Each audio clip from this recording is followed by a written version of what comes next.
Section 1. You will hear a conversation between an agent from City House Services and a customer who wants to have her house cleaned. First, you have some time to look at questions 1 to 4.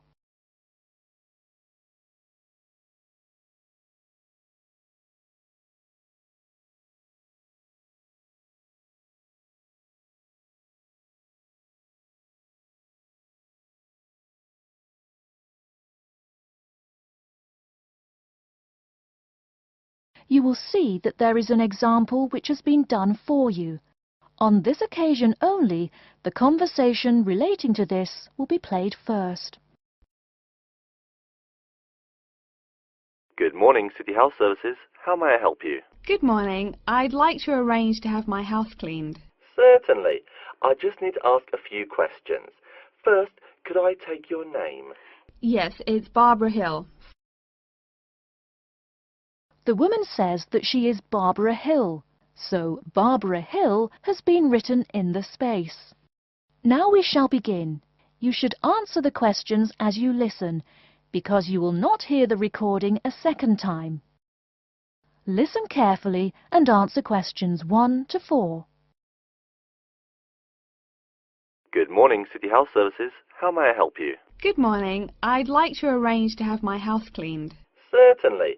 I just need to ask a few questions. First, could I take your name? Yes, it's Barbara Hill. Thank you. Next, is your house in London? Yes, it's in Kingston in southwest London. Okay, southwest London, and, what's the postcode? SW105. And what is the square footage and what rooms will be cleaning? The whole house is 268 square feet, and there is no need to clean all the rooms. I only want to have my bedrooms cleaned. Okay. How many bedrooms does the house have? 3 bedrooms. Oh no, sorry, we used to have 3 bedrooms, but we only have 2 bedrooms now. Are those single bedrooms or doubles? Doubles. Fine, 2 doubles. There's one more room which needs cleaning. It was used as a bedroom before, and now we have converted it into an office. I understand. 3 rooms have got to be cleaned. And are all of those rooms upstairs? Yes. Then downstairs we have a kitchen diner, conservatory and lounge. The kitchen diner is quite large and has the usual equipment: cooker with oven, refrigerator, cupboards and worktops. The conservatory has a lot of plants, but there's no need to take care of them. The lounge has a leather 3-piece suite and a large coffee table. Thank you.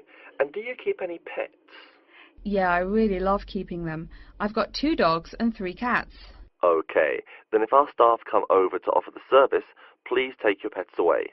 Have you looked at our service packages? Yes, I have one in front of me. Excellent. Before you hear the rest of the conversation, you have some time to look at questions 5 to 10.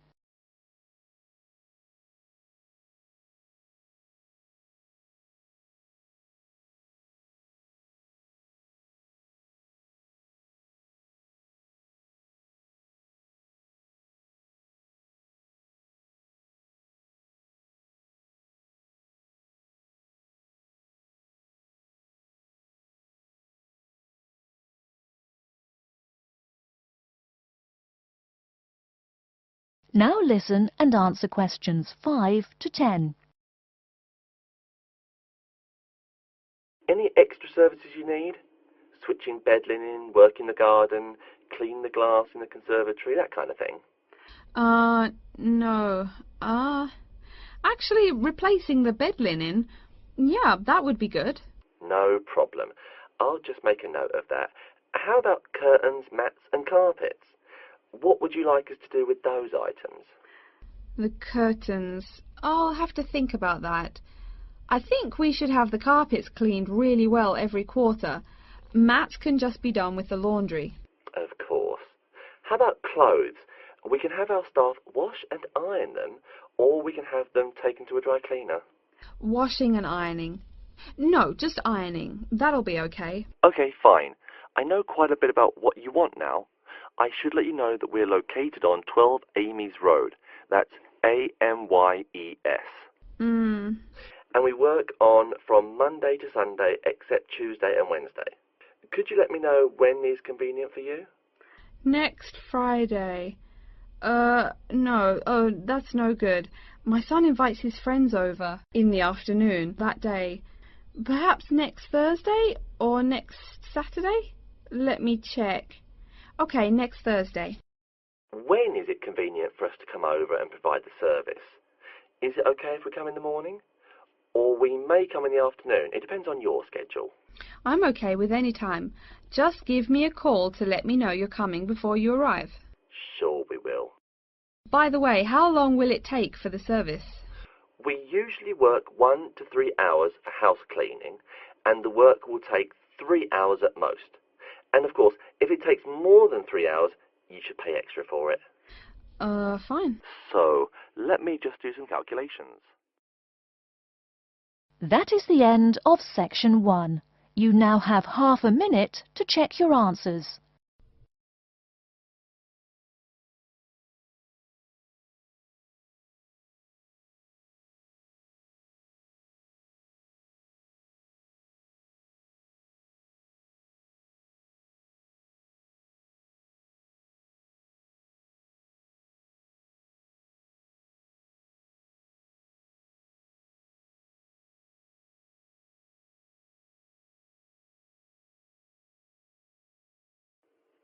Now turn to section 2. Section 2. You'll hear a talk by a security worker from Sydney Airport who is introducing the day-to-day operations of the Australian Quarantine Service. First, you have some time to look at questions 11 to 17.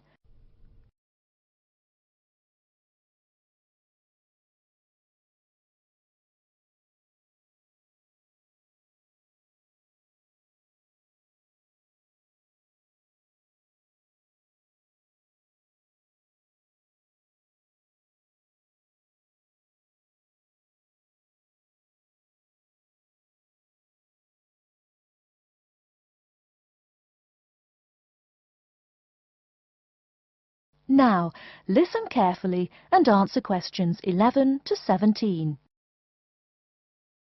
Hi everyone and welcome to Sydney Airport. Today I'll be giving you the inside information on the day-to-day operations of the Australian Quarantine Service here. We hope to provide you with a better understanding of why such heavy security regulations are necessary by educating you on how we operate and why we do the things we do. We're not here to try to persuade you to fly through Sydney Airport, though we hope you'll find your experience relatively stress-free and comfortable. First things first, our personnel. Can anyone guess how many people work at Sydney Airport? We have 200 alone working in Terminal 2, so can you guess how many in the whole airport? I heard someone say 360. That's getting closer. What? Did someone say 2,000? That's way too high.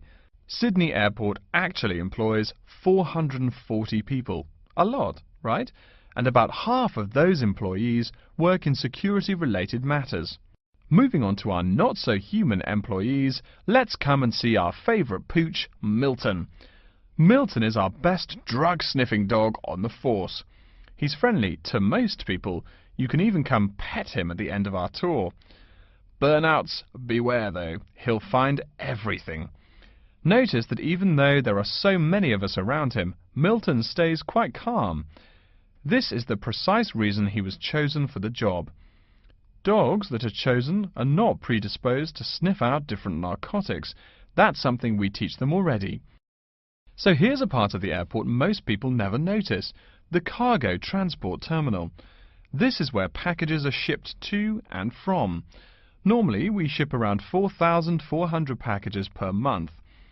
In this airport alone, over 52,000 packages were shipped in and out over the past year. We ship to and from 170 different countries. Not bad, eh? Probably it will go up to over 72,000 packages this year. And despite over 100 flights in and out of here daily, the number of lost or delayed packages is impressively low. If you send your package through here, rest assured we'll get it where it's going. Let's move on to the area most of us are familiar with, the passenger terminals. In order to be allowed into this area, you must pass through security with your ticket and, if you're travelling internationally, your passport. If you're travelling domestically, you just need a legal form of ID. If you don't have those, you will not be allowed to pass through security and board your flight. During the security scan, your carry-on items will be checked for dangerous items such as weapons, sharp objects and liquids that exceed our specified limit. If you attempt to pass any of the prohibited items on this list posted at the entrance, you are still allowed to board the plane, but you'll be given a warning and your item will be confiscated. Don't worry, we will not arrest you for having too much shampoo in your bag or anything like that. We also search your carry-ons and parcels for any perishable items. We prohibit the transportation of local vegetation and prohibit parcels containing any insects in them. You may or may not have learnt about this in biology class, but when some plants are introduced to a new environment, they spread wildly and wipe out the current species around it. It is important to control the introduction of new plants into an ecosystem, so we must prohibit the transport of any fertile seeds. So what happens to parcels containing possibly suspicious items? It's of course something we do not take lightly here. If an object passes through the scanner that appears suspicious in any way, it is separated out for manual search by a member of our trained security personnel.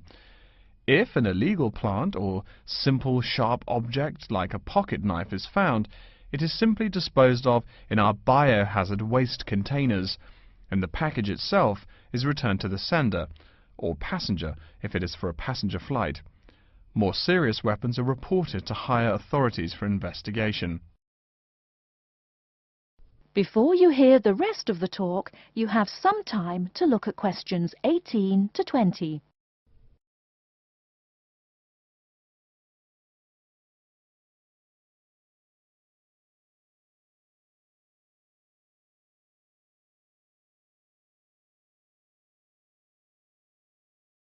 Now listen and answer questions 18 to 20. As far as parcel security, the material of the parcel is important. For shipped goods, the most common material used and the most widely accepted is paper. Make sure it is packed sturdy enough with no rips or tears. We've definitely had packages rip open before due to haphazard packing. A more common problem, though, is the package labels. When an item does not make it to the right place, this is the most common reason. The label may not be in the right place or marked clearly enough. If you're receiving any items from abroad that must be declared, please remember our guidelines in order to ensure the timely delivery of your item. Make sure it is packed correctly, and we ask that you notify customs between 2 and 10 days within the item's scheduled arrival date. OK, before we move on, are there any questions? That is the end of section 2. You now have half a minute to check your answers.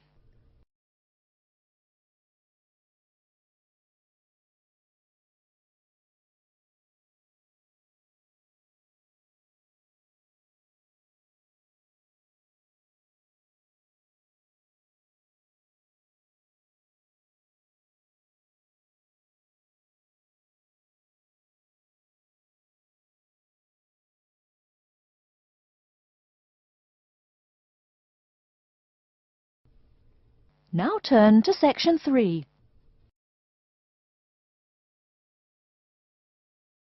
Section 3. You will hear a librarian called Adam Smith talking to the students about how to use the facilities in the library. First, you have some time to look at questions 21 to 26.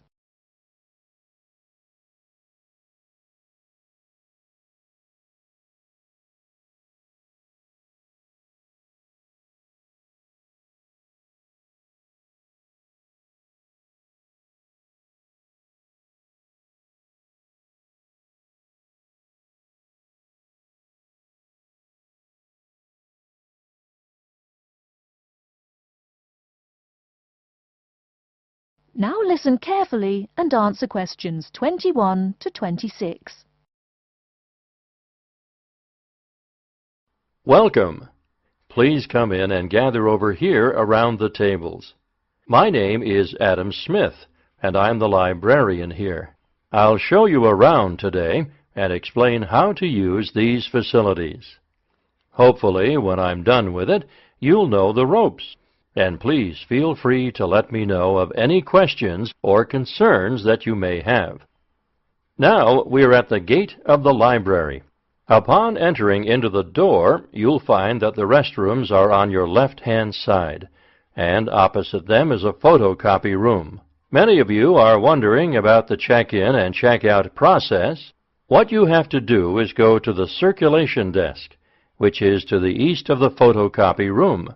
The reading room is a really large area in the center of the library, just to the north of the circulation desk. I'm sure you won't miss it. If you're here to do research, this is where you should bring books to look through. However, if you're here to do any group projects or other interactive activities, I advise you to use one of the study rooms, which are just to the east of the reading room. Moving on to the southeast corner, we have the periodicals section, just next to the study rooms. We have a collection of different newspapers and magazines in this section. You can get last week's weather reports, or all the top stories 5 years ago. Our periodicals can be traced back 20 years to the time when our school library was built. Our first question. Yes. Can we check out magazines from the library? I'm sorry, but you cannot take any periodicals out of the library. You're welcome to read them for as long as you want while you're here, but you cannot check them out. I wonder if there is any place where we can get some food in the library. Do we have a store here? Of course. The Food Service Center is just meters away from the study rooms. It's on the northeast corner as you look at the map. The Food Service Center offers different kinds of snacks, though it's not big. Well, moving on along to the west, you will find the Video Resource Center on your right hand. We have educational videos and documentaries, as well as major motion pictures. We ask that you pay attention to the tag on the video that you pick up, as many of our documentaries are for on-site viewing only and may not be taken out of the library. To the west of the Video Resource Center is our satellite TV station. Here we stream the news from Channel 19 for most of the day. How many channels does it have? It does have nearly 200 channels, but we generally will give top priority to channels with some big events, like presidential addresses or other breaking news. During the coverage of the presidential debate, students will take a break from studying and flock to watch it. Last, but perhaps most important, is the inquiry desk. It's just on the left-hand side when you walk into the library, so it's impossible to miss it. If you have any questions about how to use equipment or where to find something, come and ask the assistant. Don't be shy, because that's what they're here for. Before you hear the rest of the talk, you have some time to look at questions 27 to 30.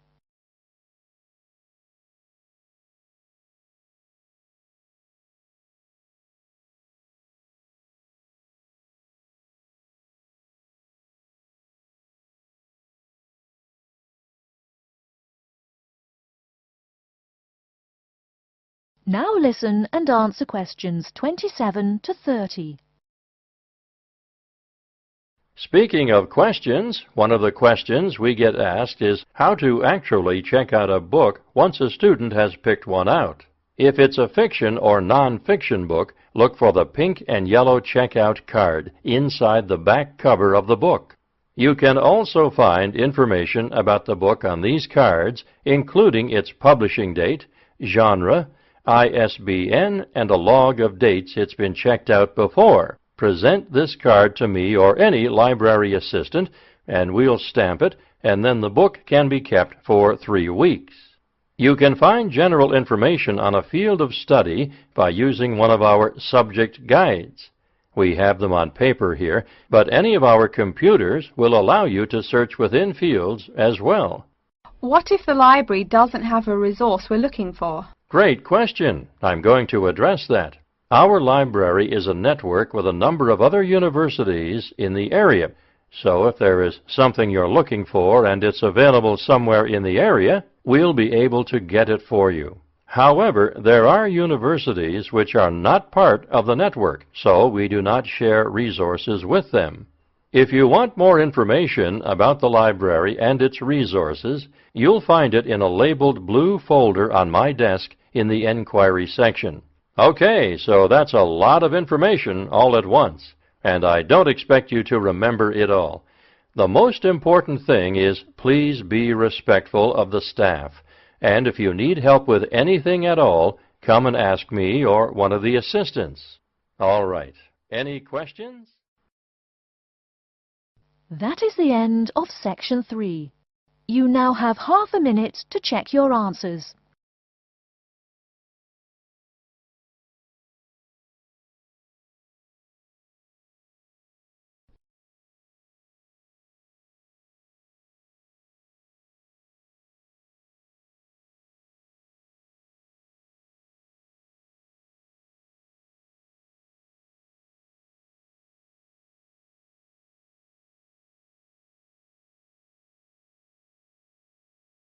Now turn to Section 4.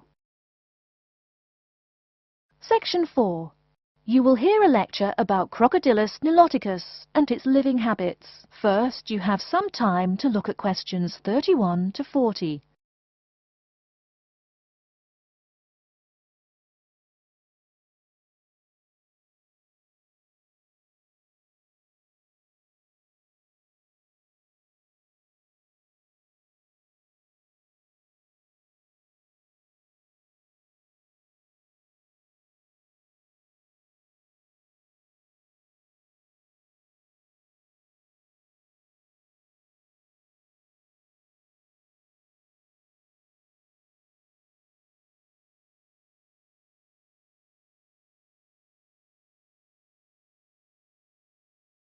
Now listen carefully and answer questions 31 to 40.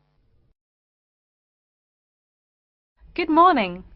Today we will continue our study of Crocodylus niloticus by talking about its living habits.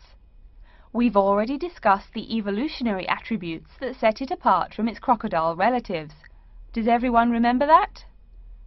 Yes, it has an extremely narrow snout and 3 or 4 rows of protective scales on its back, as compared to 2 rows on other members of the Crocodylus genus. Let's take a look at how these carnivorous man-eaters live, where they live, and finally, whether they really deserve their vicious reputation.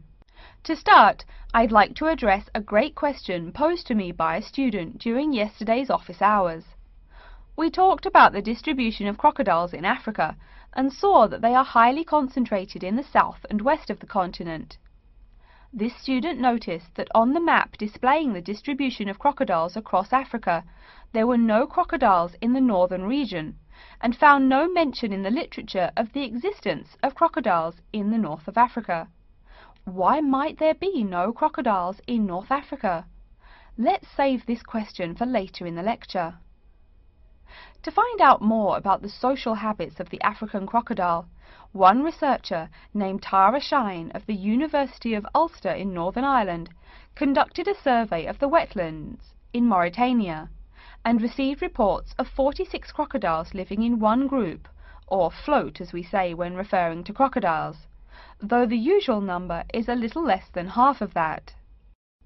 In general, crocodiles are more highly concentrated in wet subtropical environments near bodies of water and rich vegetation.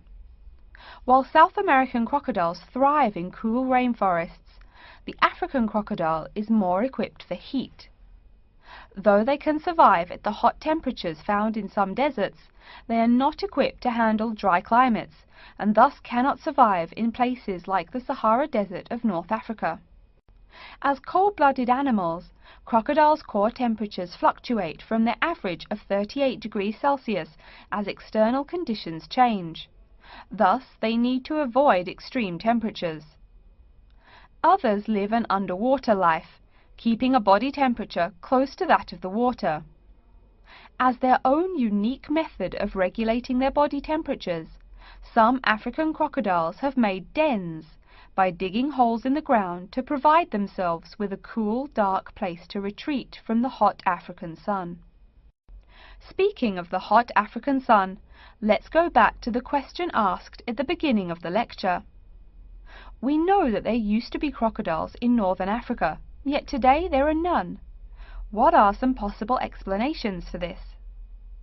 Some students have suggested that the African crocodile has evolved from a desert creature into a wetland creature, thus causing them to migrate south for more appropriate conditions.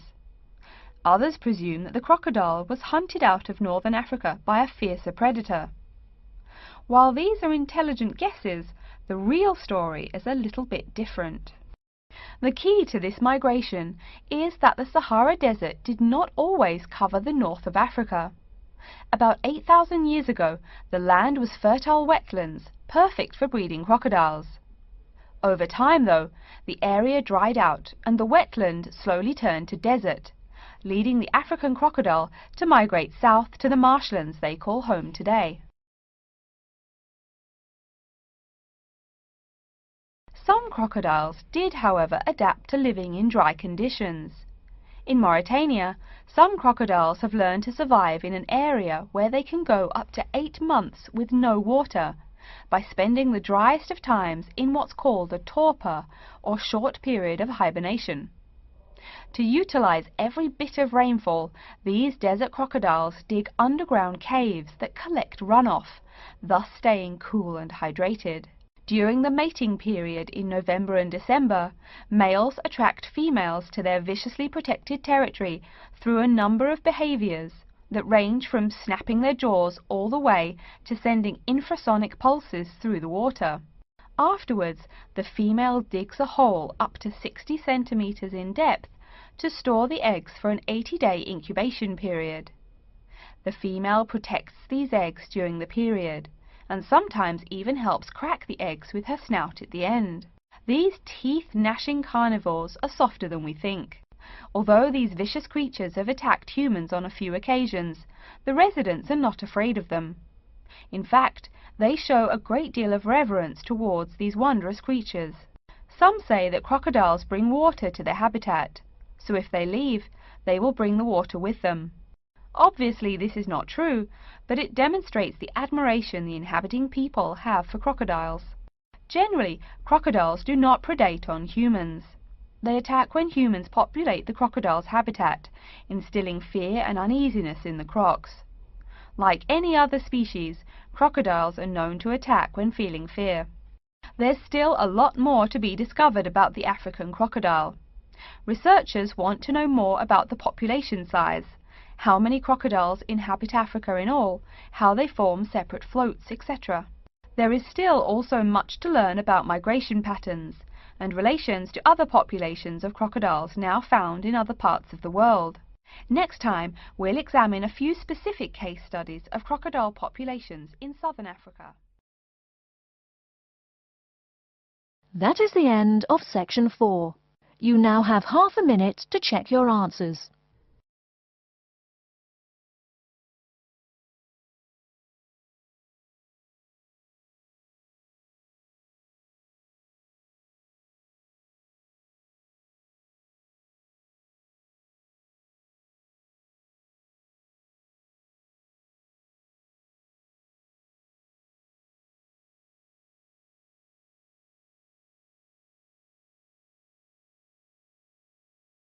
That is the end of the listening test.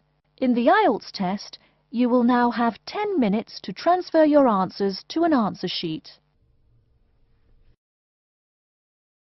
Please wait for the answers.